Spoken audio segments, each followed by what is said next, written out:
3, 2, 1, and we have engine ignition.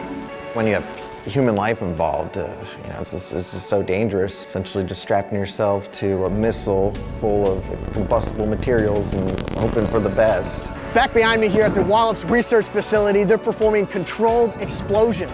Controlled explosions that are going to be lifting 7,500 pounds of science experiments and supplies up to the International Space Station. And it's going to go pretty fast. Only takes 180 seconds to lift that object into orbit.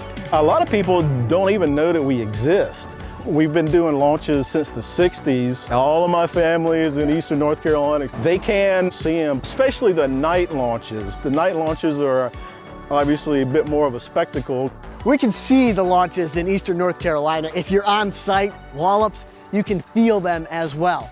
But it doesn't stop there, eastern North Carolina. We can take it even a step further. We've been doing star parties and just getting a huge response, and doing some research into the night sky, because that's the darkest place on the East Coast.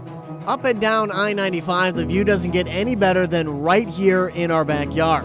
And like a mechanic walking you through the inner workings of your engine, we have an expert on hand in Grifton to walk us through the inner workings of our night sky. And we need the help, because there's just so much more to see.